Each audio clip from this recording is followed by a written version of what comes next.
මීට කලින් මාධ්‍ය වලට කියපු නැති දේවල් ටිකක් මේ අවස්ථාවේදී මම පොඩ්ඩක් කියන්නත් බලාපොරොත්තු වෙනවා මේ අවස්ථාවක් කරගෙන. මොකද මම සාමාන්‍යයෙන් දැන් වැඩි මාධ්‍ය වලට කතා කරනවා අඩුයි. වෙන අපේ ඇමතිතුමන්ලා අපේ දිස්ත්‍රික්කේ മന്ത്രിතුමන්ලා තමයි බොහෝ වෙලාවට මම මේ මාධ්‍ය වලට ඉදිරිපත් කරන්නේ. 27 අපි හිටියේ පාර්ලිමේන්තුවේ. 27 අපි පාර්ලිමේන්තුවේ ඉඳලා 27 හවස් වෙනකොට දැනගන්න ලැබුණා පාරවල් ඔක්කොම වැහිලා කියලා. කොහොමත් ඒ වෙනකොට කඩු ගන්නව පාර පාවිච්චි කරන්න පුළුවන් මට්ටමක තිබ්බේ නැහැ. වහලා තිබ්බේ.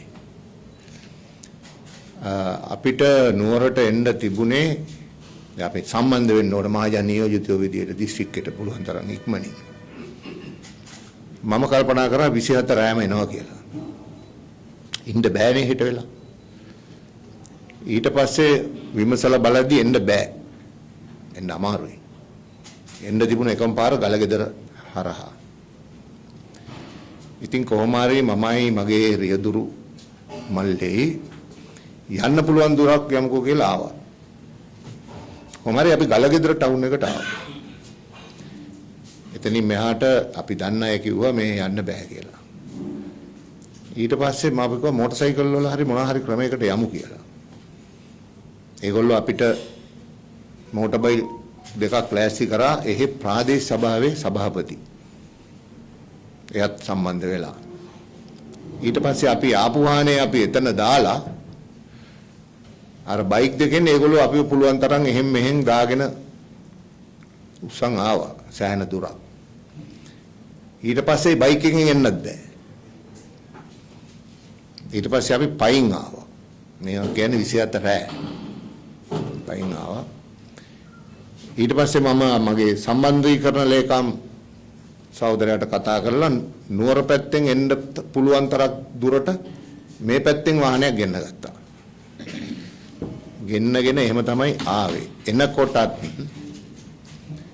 අපේ දිස්ත්‍රික් ලේකම්තුමා මහනුවර දිස්ත්‍රික්කේ මේ අතිරේක ලේකම්තුමිය වැඩ දැන් ওই රාජ්‍ය සේවයේ වැඩ කරන්නේ නැහැ කියලා අපිටත් තියෙන හැම පොඩි අදහසක් දිගට තිබ්බා එහෙම. නමුත් මේ වෙලාවේ කියන්න ඕන අපේ දිස්ත්‍රික් ලේකම්තුමා ප්‍රාදේශීය ලේකම්ලා ඊට එහාට ගියොත් ග්‍රාම සේවක මහත්වරු ඊළඟට අපේ මෙහි පළාතේ ප්‍රධාන ලේකම්තුමා එතුමත් එක්ක තියෙනවා තව අපේ අමාත්‍යාංශ 4ක් පළාත්. ඒ අමාත්‍යාංශවල ලේකම්ලා.